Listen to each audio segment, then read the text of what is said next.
Hello, I'm here today to talk to you about deer.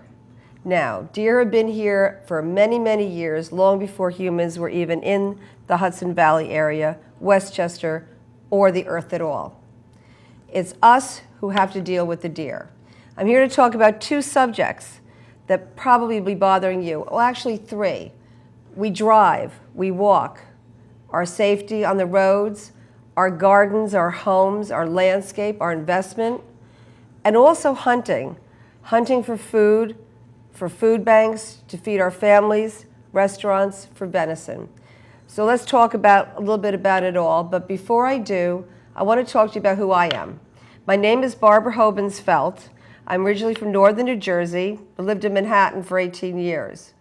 And I wrote a book called Garden Your City, all about gardening. But of course, wildlife like deer were not mammals that impacted us. Things like bats were prevalent in Manhattan. Things like we had frogs and turtles and things of that sort, but not mammals like deer that could be more problematic to gardeners and homeowners. So Garden Your City is all about the how-tos of gardening. Well, the where-tos now is not just on the patio, on the porch, and in our vegetable gardens. It's also about gardening in our homes, all around our homes, our property, and everywhere in our farms, our vegetables, and things of that sort. So I wanted to talk to you about, as far as Garden Your City, as far as Garden Your City is, it's all about not only gardening for ornamentals and edibles, but also for gardening with and for wildlife. Because wildlife will eat your garden. What you plant, they will eat. So let's talk first of all, and I have a PowerPoint presentation all about gardening with Bambi and other visitors. We're going to look at that first. And then we're going to talk about hunting and what you can do and your neighbors can do and what your municipalities can do and your hunters can do to be able to control the population of deer for a healthy herd for everybody, not just for the deer, but for the safety of all of us. So let's go now to the presentation, Gardening with Bambi and Other Visitors. I do want to say to you that on my website, gardenyourcity.com, there's also information about square mile deer management, which we will get into. Thank you. Now, gardening with Bambi, I'm going to talk about gardening with Bambi and other visitors, because not only are there deer in our gardens, but of course there are other critters that affect us also. Well, for example, wow. Look at the size of the mammals we have here. Here he is. He's a picture postcard. Absolutely. I mean, we all love to look out and see our deer in the forest. We enjoy seeing the deer. It's very sweet. It's wonderful. I mean, look at that face. So what's the problem? What could the problem be? Well, they're eating our forests. Totally. They're spreading Lyme disease and other tick-borne diseases. They're putting people in the hospital.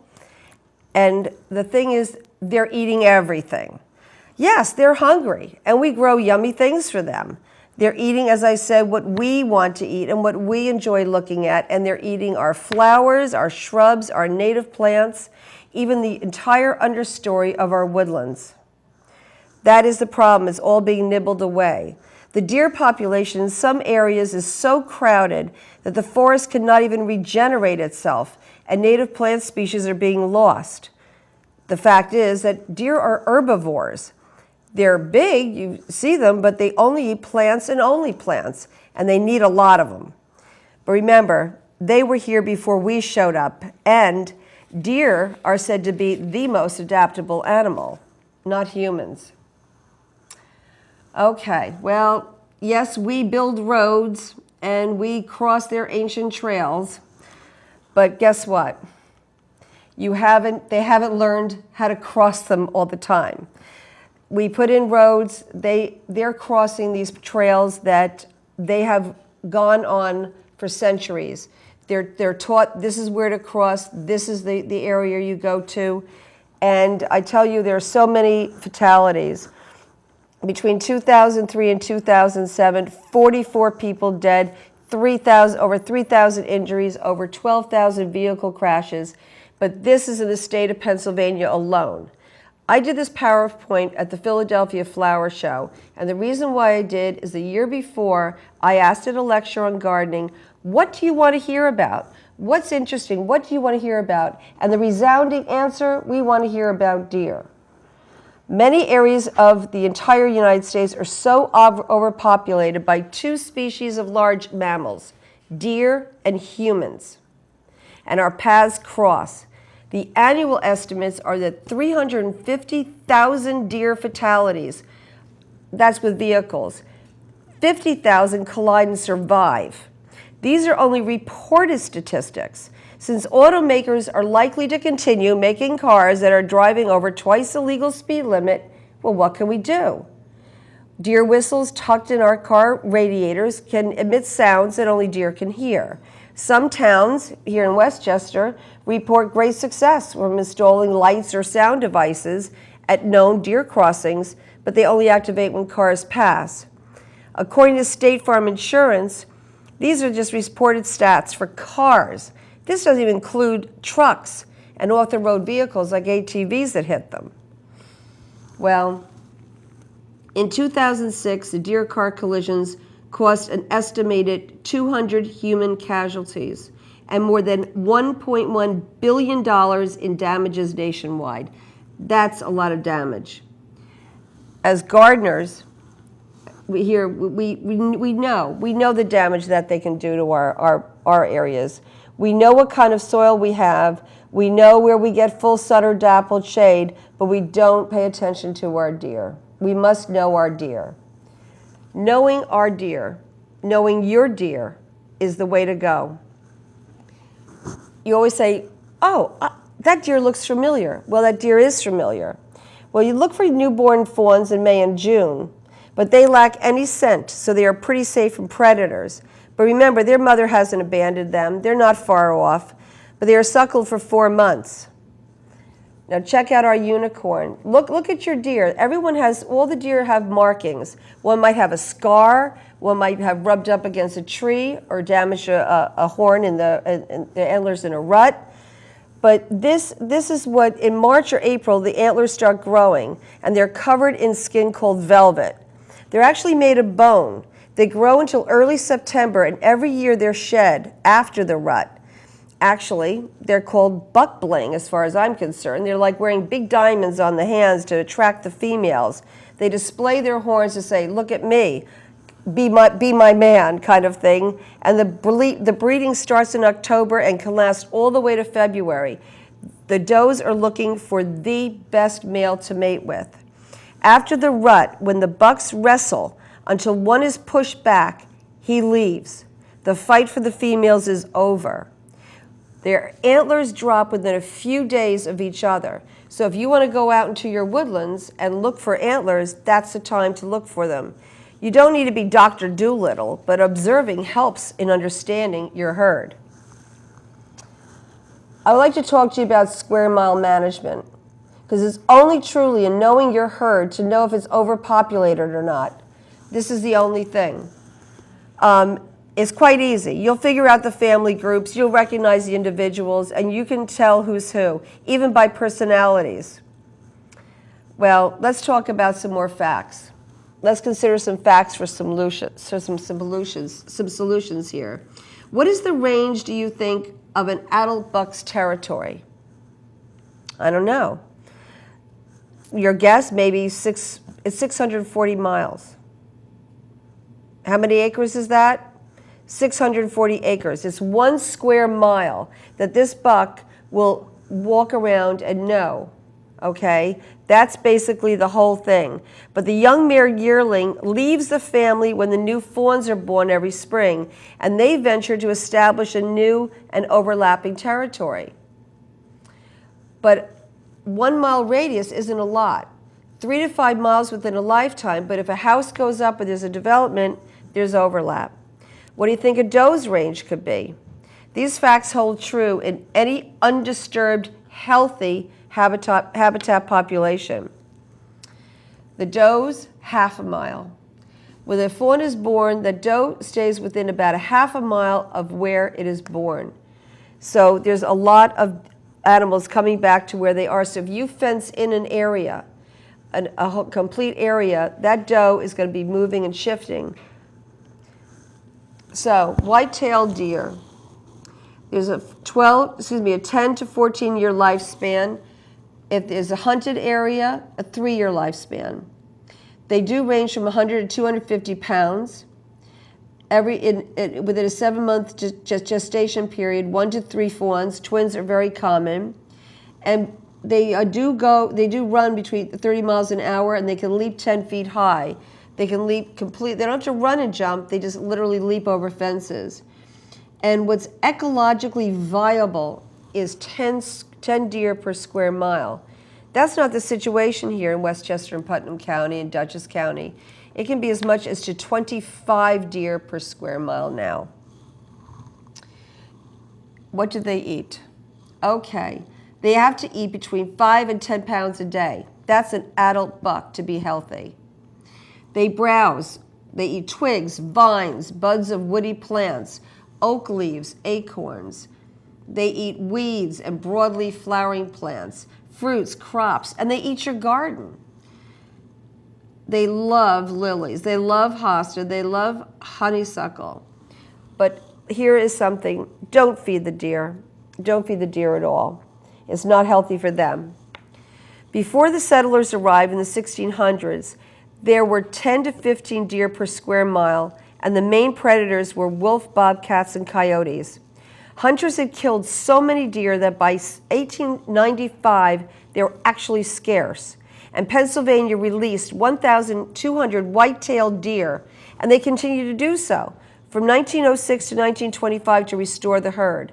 Now they're actually bringing elk in and restoring elk. In 7 years, one pair of deer can have 35 offspring. Okay. Now, here, let's talk about what's sustainable for them. They need food, they need water, they need shelter, and they need space. They need a sustainable habitat. Here's where hunting comes in. You need a balanced herd, an absolute balance, because decades of overbrowsing have totally ruined the native understory needed for birds, needed for other wildlife, and for other wildlife to just raise their young. We're actually losing bird species because of this, because the deer eat everything for what they can reach to like 10 feet high. In areas of this land, this Hudson Valley, some areas have a complete failure of trees to regenerate. Remember, deer are mammals. They eat all year long. In the far north, they're actually healthier herds because there's no hunters. But harsher winters actually thin populations. And so the goal is a balance of age, a balance of sexual ratios. 2 adult does to 1 adult buck is perfect. Allow the bucks to mature. Again, observation is key. Now, population predators. Human mortality, of course, through vehicle collisions is higher than through hunting. Coyote and bobcat and bear, wolves, the gray wolf. Natural mortality. Now, there's a lot of coyotes in the area. There are bobcats in the area, and there are black bears in the area, but the main predator is humans. But severe winters and habitat loss is what they starve, and they will starve and just die away. The H word, hunting. The sound of gunfire causes the deer stress. Well, me too.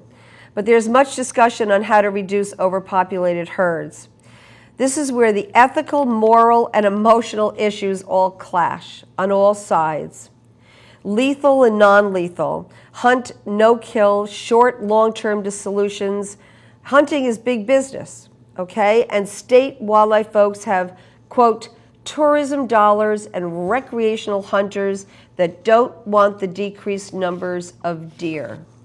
But that's the problem, because what the hunters want is really not the does. Girls have me too. If they went after the does, it would reduce the population. Does have the families. Does have the babies. You kill a buck, cull a buck, you kill a buck. You cull a doe, you can cull a future herd. Many municipalities can vote. It's a statewide thing, but everywhere communities are saying, earn a buck. Kill one doe, then you can get your buck, or kill two does, then you can get a buck. Both second. She is not the target, unfortunately. It is the buck. She's not the goal. The antlers are the goal. But unless that female finds the dominant buck to mate with, she's going to have inferior fawns, and there's never going to be healthy bucks. So it's a vicious circle. This is a picture of a friend who did a picture of a deer for me, because what happened is that one hunter in a balanced population can totally alter it. There's legal hunting of overpopulated herds for feeding people. That's totally rational. Hiring a hunter to put an injured deer out of his misery is rational. This sketch shows there was a deer that was hit in the face by a hunter, and unfortunately, we could not hire another hunter, or the DEC could not come in to put the deer out of its misery, of course, because the hunting season was over. So rules have to bend. Rules have to bend. If there's an overpopulation, the state of New York will work with the community, will work with an oversaturation of deer population and allow hunters to come in. Well, let's talk about gardening. But, first of all, let's talk about a little bit about this increased herds. If the hunters get all the bucks, the females go into overdrive. They have more fawns. They kick into having triplets. What you can do is organize a square mile management for your community. Stress the facts. Bambi, Walt Disney, don't stress just the cute deer. This is a real problem, and having a balance is great for your area, your home. But stress the facts, educate your neighbors, reach out to the experts. The QDMA, which is a wonderful organization about hunters for deer, this is what you want to do. Reach out, write an article for your local paper, say, listen, this is who to call if you see a dead deer in the road. This is what you do if you share a list of hunters that can come onto your property. This is what you do. One thing I did is write a little article for my local paper saying that this is exactly what to do. If you see a dead deer in the road, this is who you call. If it's a state highway, call this. If it's a local highway, it's really terrible when all of a sudden there's a deer on your property dead and no one's going to come and get it. Know the wildlife people in your area that will remove your deer. Knowing this and sharing this with your neighbors is wonderful. So let's talk a little bit now, and I will show you some pictures of let's garden with wildlife. Now, in general, deer will not eat bleeding hearts, columbine, allium, ornamental grasses, foxglove, partridge berry. There's a whole list that I would be glad to email you. Just go to gardenyourcity.com, email me, and I'll be glad to email it to you. They also won't eat things like stellodoro, daylilies, autumn joy sedums, daffodils, all kinds of things like this. Mountain laurels, catmint, coleus, the list goes on and on. There are plants that people swear that deer won't nibble, but here's the perfect thing on everybody's list. They say, a misty blue picea, pungence, yes, the Colorado blue spruce. Deer won't touch this. Okay, well, this is what is left of that same spruce. Wait a minute. After the visit of ice. We had a very severe winter last season, and it iced over. The deer had nothing to eat. Well, look at my blue spruce now. So this is what is left. When it is severe, deer are hungry. They're going to eat everything they can. So know what is dangerous for what they will go for. But if something like this in a severe winter, cover those plants up, put some burlap around and protect your plants. Okay, here we have a deer garden. Well, what I mean by that is that if you set aside an area for them to enjoy. Now, it sounds strange, but hunters also, if you hunt on your property and you open your property to hunters, plant crab apples. Plant something that's positive that they will eat along that way. They will roam the ancient deer trails, but list some of their favorites also, so they will bug your garden, okay? Set aside a browsing area. This is an open meadow here. This is a browsing area for them. Now, fencing. The thing is that you can use plastic mesh, galvanized steel, sloping areas, wire, electric cattle gates have been used, property surrounds, visual fences, all kinds of tricks. But the thing is a lot of people have deer fences, but they're not high enough. They really should be 7 feet high. You have to think, would I jump into this? They will look at it and say, I can jump in, but I can't jump out. So if you put a thin slat of wood at the top of your deer fence where you know they're coming in, they'll look at that and go, I can get in, but I can't get out. So top it with some kind of plank. Yes, would you jump? Think about it. Would you try to get out there? Can you get out? And also create their pathways. If you're going to fence off a certain area, know where your deer roam. You'll know where they are. Now, to stop morning shock, I tell you, the only way to stop morning shock of going outside is to create a dedicated area, okay? If you have a garden that you really want to go out to and enjoy your garden and see your vegetables gone and see everything gone, it's well worth your time and investment to do this. Keep everything out of nose reach. Okay, you can have cucumbers very close to things and all of a sudden the little deer can put their little faces in there and eat your food. So keep everything out of reach. Now you see it? Okay, that's a deer fence, but now you don't. Black actually tricks the eye. If you get a green deer fence, you can see it. But even with the sun streaming through and you plant some buddleias or anything like that around it, it's great. You can't see it at all practically, even with the sun shining through. But after over 15 years of unfenced raised bed gardening in Manhattan, we had a fabulous vegetable garden built. Deer, woodchuck, and rabbit free. Just put galvanized mesh at the bottom and the woodchucks won't get in. They stay out. But other unwelcome visitors, and welcome of course, there's bees, there's hummingbirds, but everything that's eaten here is woodchucks. Woodchucks can really eat a lot of things. This cute little guy, well, I don't know if he's that cute, but if you're going to, he likes Monarda, he likes bee balm, he likes everything the hummingbirds like. His native predators are the coyote and the fox, and your humane trap. Just place a few string beans at the far end and a few as a trail leading in. They'll come in, they'll get it, but you have to put a blanket over it because they're freaking out. So put them in your car, look at the odometer, go 5 miles away, okay, and that's it. You can release him and he won't come back. Well, and also everyone complains about squirrels on their bird feeder. It's very easy. Get a baffle.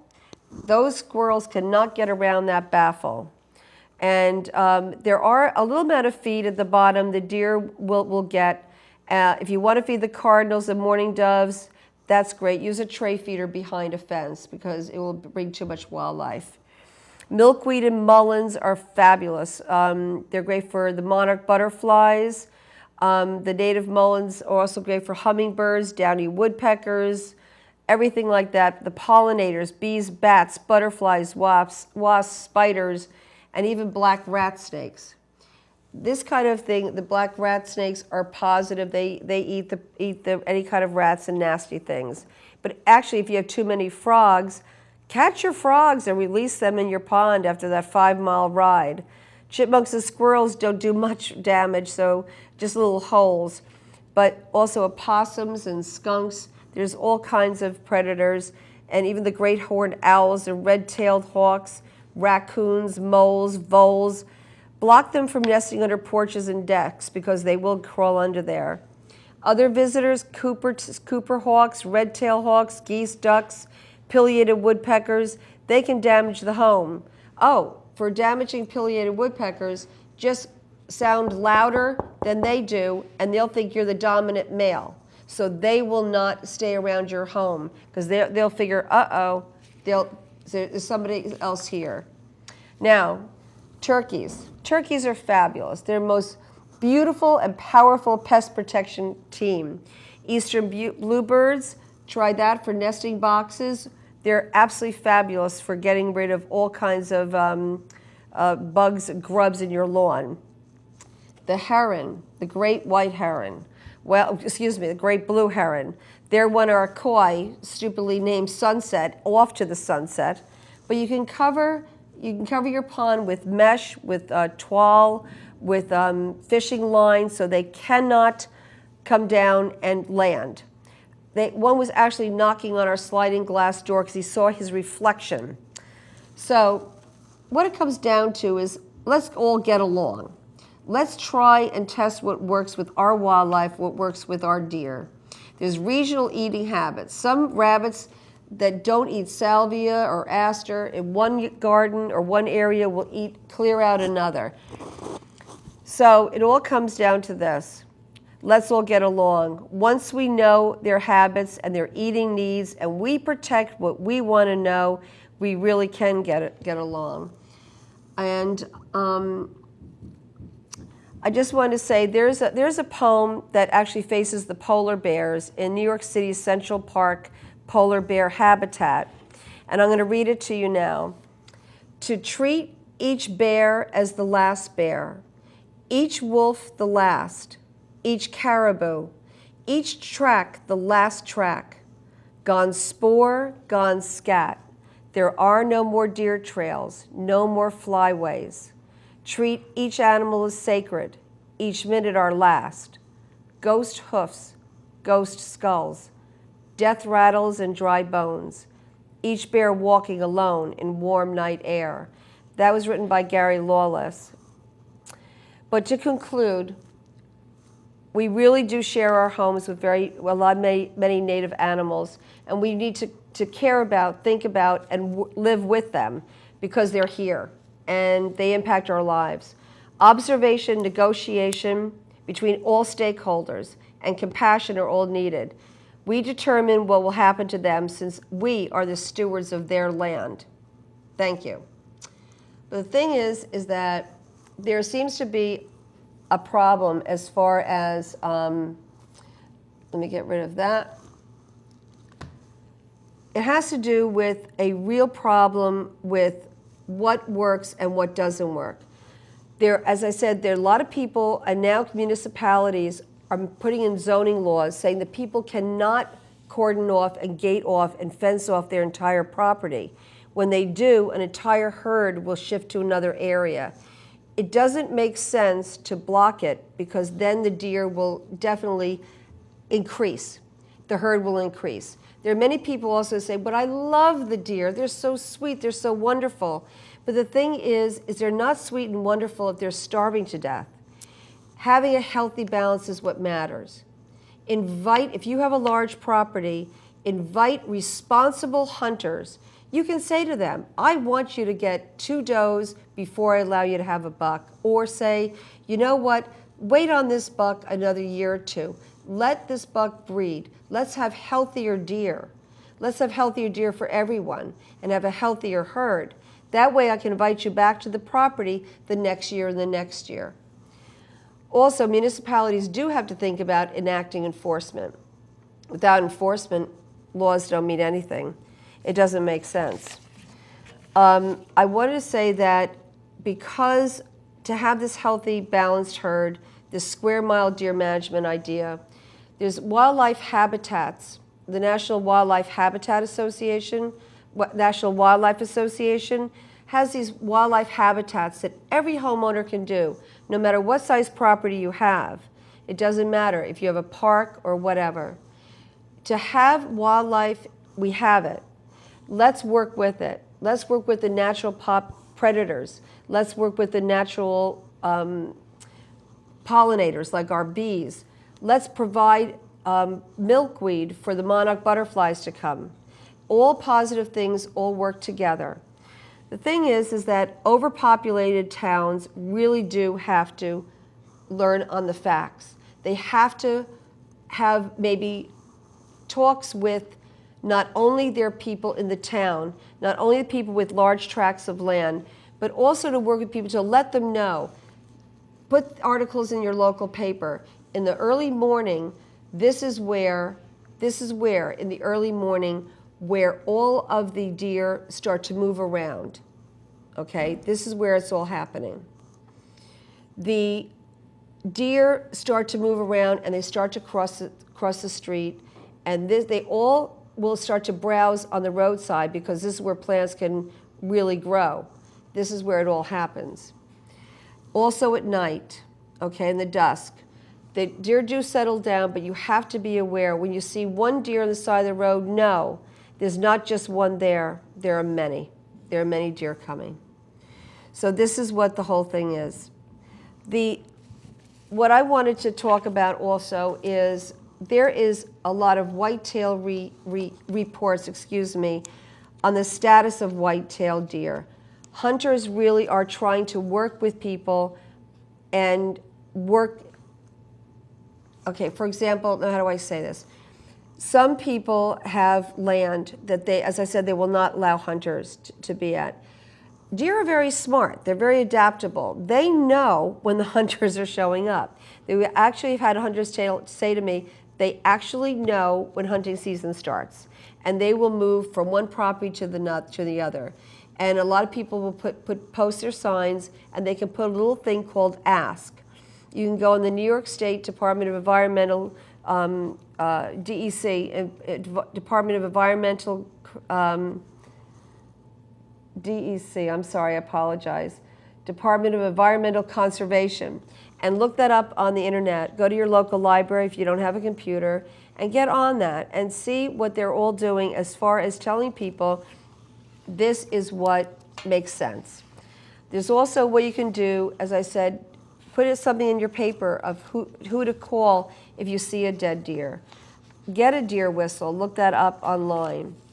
There's a lot of articles also from an ecological argument for hunting. It has to do with, as I said, with birds, with wildlife. Our entire forests are being stripped out. One neighbor came to a local meeting and complained about the new noise that he heard on the highway, that he had a wonderful house, he loved it, but how noisy it was becoming. Well, the reason it was becoming so noisy is that the whole underbrush, all the plants that had grown, all the shrubs from the ground all the way up to like 20 feet were gone, completely destroyed by the deer. Well, guess what happens? That kind of underbrush is a buffer to noise. So here we have somebody frantically trying to put in plants to be a buffer for the noise. Well, a lot of the plant choices are not good either, and the deer are going to eat them also. So, and also, it's funny, the Quality Deer Management Association, QDMA.com is their website. They also have an article about managing deer is the easy part. It's managing the people that is the difficult part. It seems that a lot of people, as I said, they just want to go for the bucks. They leave the does alone. This is what we have to get out there and educate. And it starts, I think, at schools. There's also a lot of permits. Hunting permits have to be managed. They have to be, organized, and they have to be enforced. Neighbors that know that they have an overpopulation of herd should go to their local town and say, how are we going to manage our deer? What are we going to do about it? How are we going to work this out? And of course, Lyme disease. If you ask your doctor, how are Lyme disease cases going? How are other tick-borne diseases going? There is a real increase in it. And that goes, of course, to gardening. I garden with and for wildlife. I have the Hudson Highlands garden design is what I do in my garden design. I look at someone's entire property, and the one thing that I notice about a lot of people, lawns are fine, and actually lawns are very good for turkeys to go on and to really eat the ticks. Turkeys are your great tick eaters. But the thing is that reducing your lawn a little bit, enabling some more wildlife, places for birds to grow, places for the natural predators to come in, this is what is a balance in your property. You can control what's on your own property. You can bring in what you need. The thing is that for lawn reducing, foot-wide planting design for your garden, it's really wonderful to be able to edge something where something that the deer will literally not like. Their hoofs are basically like our fingernails. It's like a big fingernail. And they actually get creeped out when they walk up and they touch lamb's ears, that very fuzzy plant, lamb's ears. That bothers them. Things like catmint, not catnip, but catmint. You can go online and find seeds for it and just plant it. It's a beautiful purple flower, purple blue flower, and they don't like the smell. When you rub any kind of herb, you don't pull it. You just rub it and smell it. It's kind of like a very strong scent that they don't like. They also don't like yellow marigolds for some reason. Thyme doesn't bother them. They won't eat sage, and they won't eat lavender. And lavender's all kinds, Munstead, Hidcote. There's all kinds of lavenders you can grow that are beautiful, beautiful plants. But if you actually surround your garden with catmint and some lamb's ears or interplant, they will not go in or venture in to get that candy like that beautiful lily that you have. So scent repels deer. Some human hair, some soap, well, sometimes that doesn't all work because the first rain will wash that away. Going out and relieving oneself around one's garden, well, that will work too. But then again, they get used to that. If there's not a predator that matches a scent, they'll realize, there's not a problem here anymore. The deer are very smart and they're very adaptable. Oh, and if you have a deck and decide to plant a nice tomato or something, a nice beautiful lily on your deck, they will walk up deck stairs. And be careful of your Christmas wreaths. They have been known to walk up steps and eat what's on your wreath. So be careful with that. There's also, as far as deer plants, for gardening with deer, they do love apples. They love clover in your lawn. They will nibble, actually, cut down your lawn for you in a natural way. Crab apples, daylilies, hosta, well, not hosta. They love hosta. So if you want to attract deer or you want to plant something for them along their trail to keep them away from your garden, plant a few hostas. One plant that a lot of people use is pachysandra. Well, that's like deer candy. May I wholeheartedly suggest sweet woodruff. It's actually puts a little white flower that can be made into a May wine. And just get one flat of them and just plant them about 10 inches apart from each other. And within a year and a half, 2 years, that will spread out beautifully and go under all your plants. And weeds can't grow when you have other plants growing. So that makes sense. The other thing is that some of the trees that are so beautiful are the native dogwoods. They will not bother dogwoods, usually. No, they won't bother dogwoods.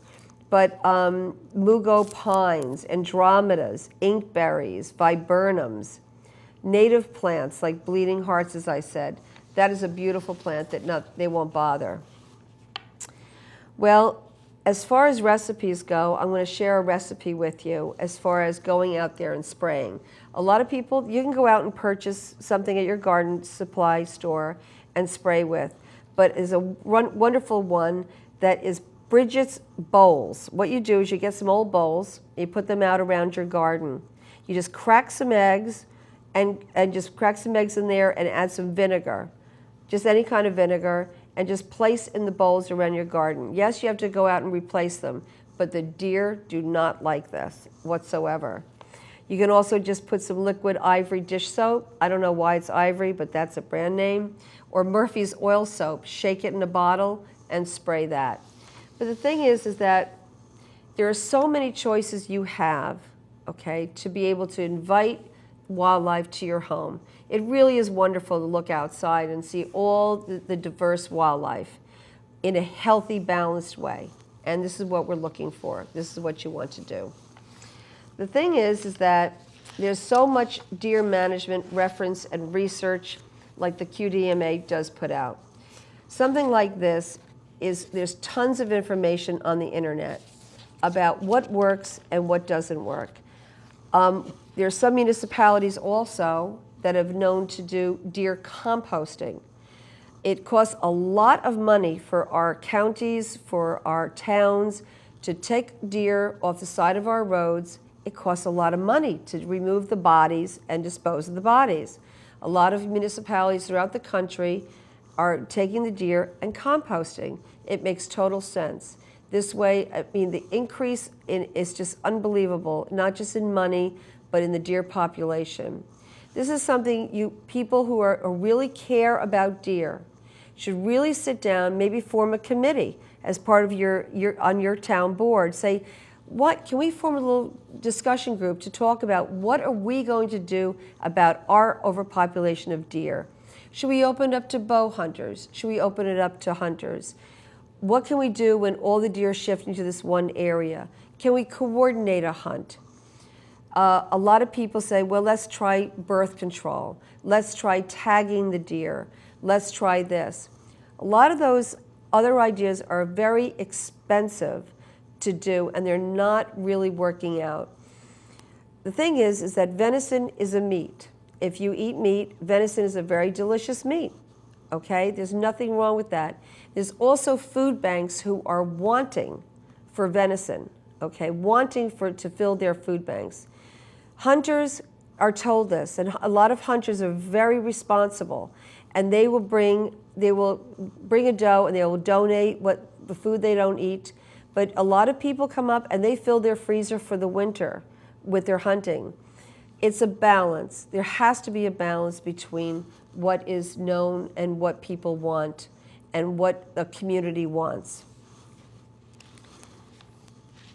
When you go online or get lists, one gardener's thing by saying, oh, well, you know, I put ivory soap out, or I do this, or I do that.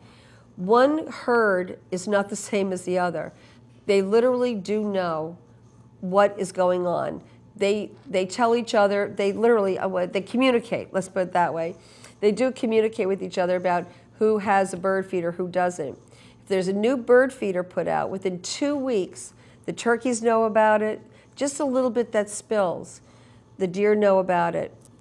Let me talk again about feeding the deer. So many people have come up to me and said, oh, I want to feed the deer. I want to put out a salt lick. I want to put out deer food. Don't do that. They're dependent on you. What if you move? It is also illegal for many, many reasons. It's really not fair for them to rely on you and your property as a food source.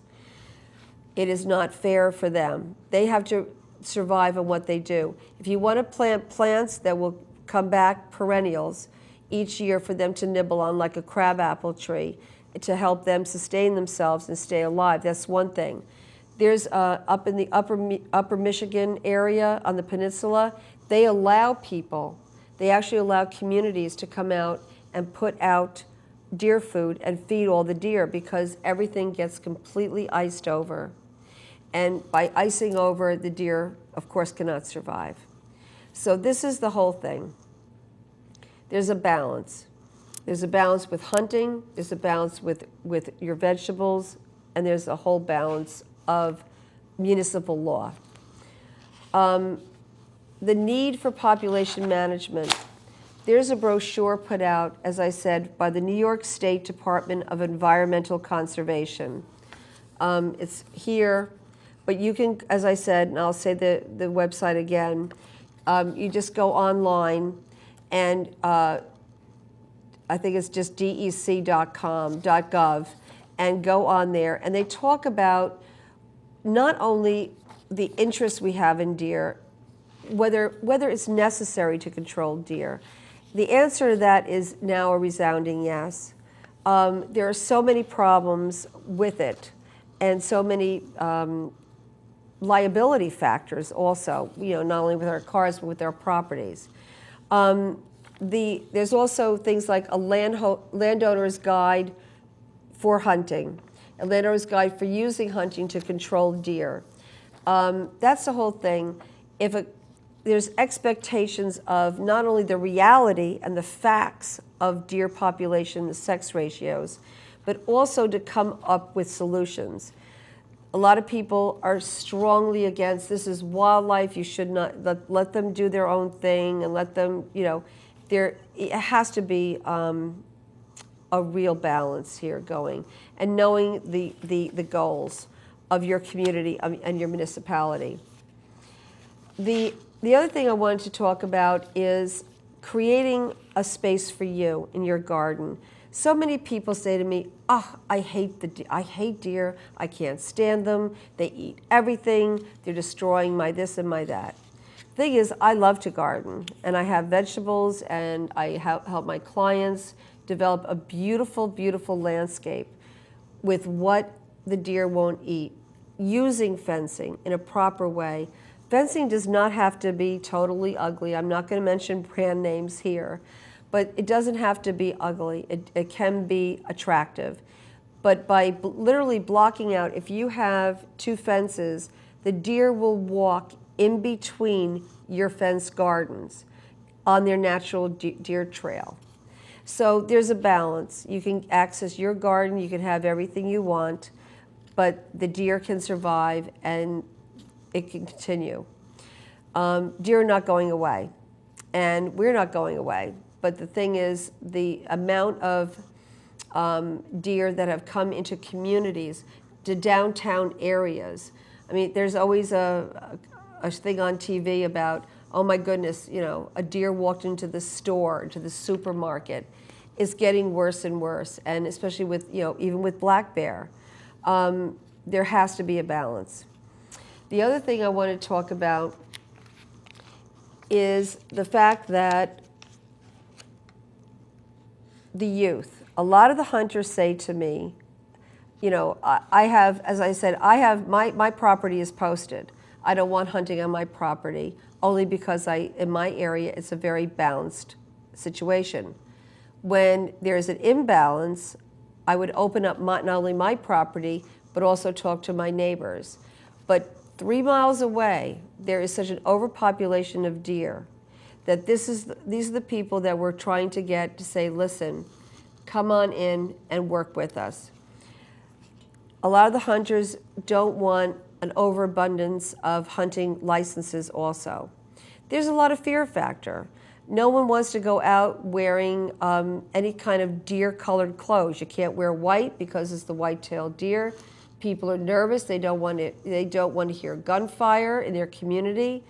So if that is your situation, you really do have to determine, would you like to open up your property, your community to hunters, to bow hunters? Know the facts. Meet with your hunting groups. Try to do it on your own as a community. Your municipalities can't do it all. If you care about deer and you want them to be healthy and you want to keep gardens safe, your garden safe, and your landscape, which, our landscapes are just beautiful and, as I said, dying out. And because of this, you have to really know your own property. Take an inventory. You know what you plant. I had a neighbor say to me just the other day, he said, I planted so many daffodils. I really did, and the deer don't eat them. He goes, it was great. I planted them, and all of a sudden they were all gone. And you said deer didn't eat daffodils. And I said, but wait a minute, what do you have over there? He goes, oh, I have tons of squirrels. So it all comes down to observing your wildlife.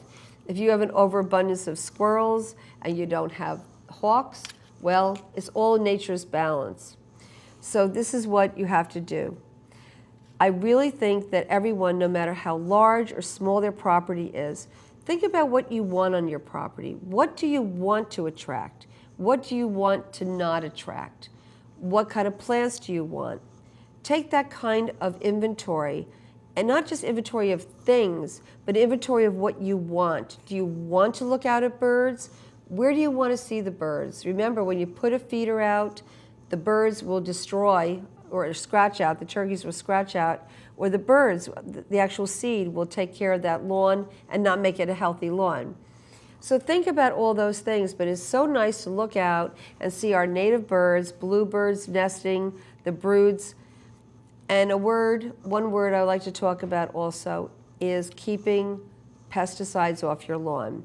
A lot of municipalities are now banning any kind of phosphorus materials, any kind of pesticides, of course, go into our land, into the ground, into the well water that you drink, and of course into the Hudson River and other rivers that go into the ocean.